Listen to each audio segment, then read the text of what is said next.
नमस्कार मित्रों, मैं सुशील त्रिपाठी और आप देख रहे हैं बेलागवानी। मित्रों, एक चीज़ तो कंफर्म हो गई कि जेई और नीट की परीक्षाएं अब जो समय निर्धारित किया गया है उसी अपने तय समय में ही आयोजित कराई जाएंगी। हालांकि इसका बहुत विरोध हुआ और वैसे भी ये परीक्षाएं 2 बार ऑलरेडी टल चुकी थी, इसलिए इस बार सरकार ने इसी डेट पे जो डेट निर्धारित की है यानी 1 से 6 सितंबर तक जेई की परीक्षा और 13 सितंबर को नीट की परीक्षाएं कराई जाएंगी। सुप्रीम कोर्ट के फैसले के बाद इस पे और पुख्ता मोहर लग गई कि जेई और नीट की परीक्षाएं अब इसी समय होंगी। हालांकि इसका विरोध भी बहुत ज़्यादा हुआ, कई जगह लोग भूख हड़ताल पे बैठे। अब इस विरोध में जो है छात्र शामिल थे, उनके अभिभावक शामिल थे, इसके बारे में कुछ अलग ही बात कही जा रही है। इसकी बात हम आगे वीडियो में करेंगे। तो अगर आप जेई और नीट की परीक्षा देने जा रहे हैं तो ये वीडियो आपके लिए बड़ा ही महत्वपूर्ण होने वाला है, इसे पूरा देखिएगा। तो अगर आपने अभी तक इस चैनल को सब्सक्राइब नहीं किया है तो प्लीज़ सब्सक्राइब करें और बेल आइकन जरूर दबाएं। तो आज इस वीडियो में मैं आपको जेई और नीट से संबंधित बहुत सारी जानकारी दूँ। सरकार की क्या तैयारियां हैं, सरकार ने क्या क्या प्रिकॉशन लिए हैं, इस बारे में सरकार क्या सतर्कता बरत रही है और छात्रों के लिए क्या क्या गाइडलाइन जारी की गई है, सेंटरों पे क्या क्या गाइडलाइन जारी की गई और विरोध में जो लोग आए उनका क्या कहना था, इन सारी चीज़ों के बारे में हम जानकारी इस वीडियो में देंगे। तो आइए चलें। मित्रों, जैसा कि मैं पहले ही बता चुका हूँ आपको कि जेई की परीक्षा 1 से 6 सितंबर तक आयोजित की जाएगी और नीट 13 सितंबर को होगी। यानी कि ये 2 परीक्षाएं ऑलरेडी पहले ही 2 बार स्थगित की जा चुकी हैं। जेई की परीक्षा पहले 7 से 11 अप्रैल को होनी थी, जिसे जो है बढ़ाकर 18 से 23 अप्रैल तक किया गया। फिर इसे जो है बढ़ाया गया, दोबारा बढ़ाया गया, कोरोना को ही देखते हुए इसे दोबारा बढ़ाया गया और इसे फिर जो है 1 से 6 सितंबर तक किया गया। इसी तरह जो है नीट की परीक्षा पहले 3 मई को होनी थी, फिर इसे बढ़ा के 26 जुलाई किया गया और अब इसे जो है बढ़ा के 13 सितंबर कर दिया गया। हालांकि इसका विरोध भी शुरू हो गया। इसकी विरोध के बारे में हम बाद में बात करेंगे, पहले हम तैयारियों की बात कर लेते हैं और सारी चीज़ों की बात कर लेते हैं। एनटीए के चेयरमैन विनीत जोशी की माने, विनीत जोशी कहते हैं कि अगर इन परीक्षाओं का विरोध छात्र कर रहे हैं, उनके अभिभावक कर रहे हैं, तो आप इसका अंदाज़ा ऐसे लगाइए कि कहाँ वो विरोध कर रहे हैं और कौन विरोध कर रहा है इसका। कि जिस दिन इसके एडमिट कार्ड डाउनलोड होने शुरू हुए उसी दिन करीब 15 लाख छात्रों ने जो है ये इसके एडमिट कार्ड डाउनलोड कर लिए थे। यानी कि 23 लाख परीक्षार्थियों में से 15 लाख ने उसी दिन एडमिट कार्ड जारी कर लिए थे और अब तक का जो आंकड़ा है वो मैक्सिमम छात्रों ने, परीक्षार्थियों ने अपने एडमिट कार्ड डाउनलोड कर चुके हैं। नीट के जो चेयरमैन हैं उन्होंने बताया, जो सरकार ने इस बारे में गाइडलाइन जारी की है, उन्होंने ये बताया कि एक बार में एक सेंटर पे 150 छात्रों के बैठने की व्यवस्था की गई है। इसके अलावा उन्हें ग्रुपों में विभाजित किया जाएगा जो 30 से 40 मिनट के अंतराल पर रिपोर्ट करेंगे। जेई की परीक्षा के दौरान सुबह की शिफ्ट में इवन सीटों पर बैठ कर छात्र परीक्षाएं देंगे और शाम की शिफ्ट में और सीटों पर बैठ के छात्र परीक्षाएं देंगे। तो ये सारी व्यवस्था की गई। इसके अलावा छात्रों की जो जाँच होगी वो मास्क उतार कर जांच की जाएगी ताकि कोई डमी छात्र, ऐसा इसलिए किया गया ताकि कोई डमी छात्र अंदर ना आ जाए और उसके बाद उन्हें सेंटर पे ही नया मास्क दिया जाएगा। सभी छात्रों को एक सेल्फ डिक्लेरेशन देना होगा कि उन्हें कोरोना नहीं है या कोरोना से संबंधित कोई लक्षण नहीं है। और इन सब चीज़ों के मद्देनज़र सरकार ने इस बार केंद्रों की संख्या बढ़ाकर 1380 कर दी है। छात्रों को कोई दिक्कत ना हो तो इसके लिए जो है छात्रों की चॉइस के हिसाब से सेंटर आवंटित किए गए हैं। ये तो रही केंद्र सरकार की, जो सरकार की तैयारियां हैं। अब हम एक बार नज़र डाल लेते हैं कि इस बारे में जो है जो विरोध शुरू हुए वो क्या थे। विरोध से पहले एक बड़ी चीज़ कही गई थी कि ठीक है सरकारी परीक्षाएं करा रही है, लेकिन उन क्षेत्रों के परीक्षार्थियों का क्या होगा जो ऑलरेडी बाढ़ की विभीषिका से भी जूझ रहे हैं। उनका मतलब बिहार और असम के परीक्षार्थियों से था कि जो पहले ही बाढ़ से जूझ रहे हैं, तो उनकी परीक्षाओं के लिए सरकार क्या इंतजाम कर रही है। लेकिन इस बार वहाँ एक बड़ा परिवर्तन ये हुआ है कि पिछले परीक्षाओं की तुलना में इस बार वहाँ छात्रों की संख्या बढ़ गई है।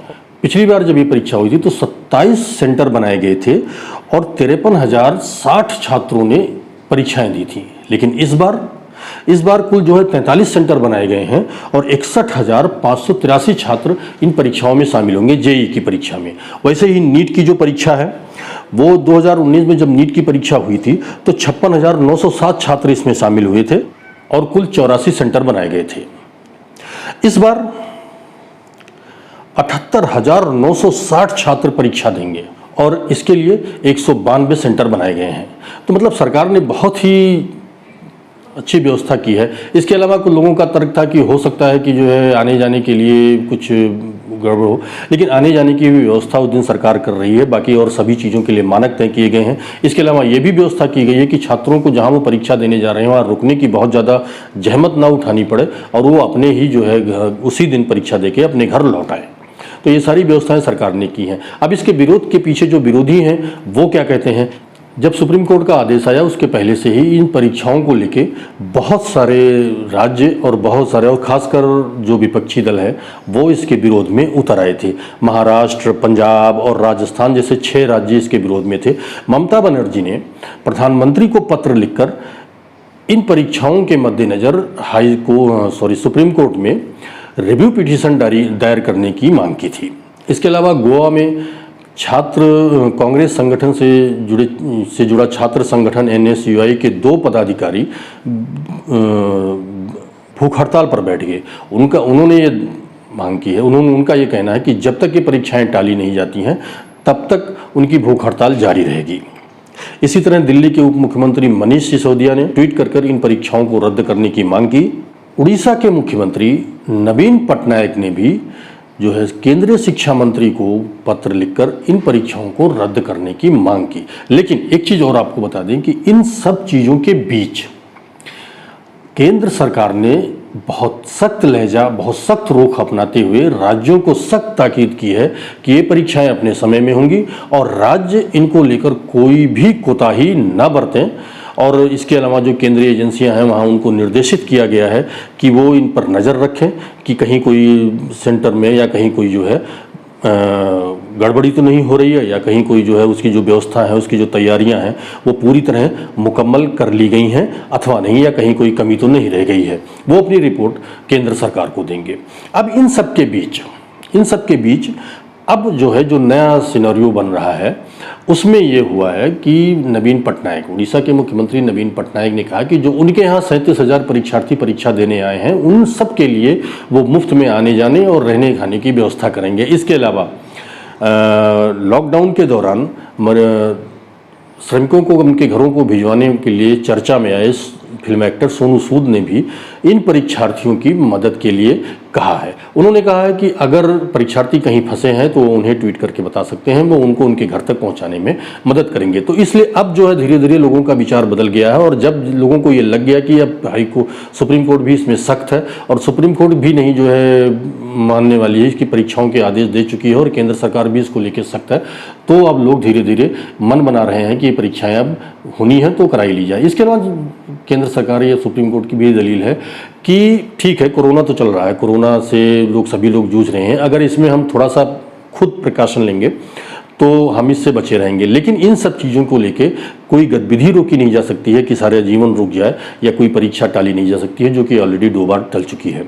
तो अब इन सब चीज़ों से बचाव के लिए छात्र हों चाहे अभिभावक हों, उन्हें अपने स्तर से खुद प्रिकॉशन लेना होगा और उन्हें जो जरूरी गाइडलाइंस हैं, सरकार के जो मानक बनाए हैं, जो गाइडलाइंस दिए गए हैं, उनका पालन करना होगा, क्योंकि परीक्षा भी जरूरी है और जीवन भी जरूरी है। तो इसलिए मैं उन छात्रों को फिर से जो परीक्षा में शामिल होने जा रहे हैं उसको मैं शुभकामनाएं देना चाहता हूं कि वो सही सही ये परीक्षा देने जाएं और परीक्षा देके सकुशल अपने घर लौटें और सरकार के गाइडलाइंस और मानकों का अगर पालन करते रहेंगे तो मुझे नहीं लगता कि उन्हें जो है इन सब चीज़ों से कहीं कोई दिक्कत होगी, कहीं जूझना पड़ेगा। तो ये वीडियो आपको कैसा लगा हमें कमेंट में ज़रूर लिखिएगा। धन्यवाद।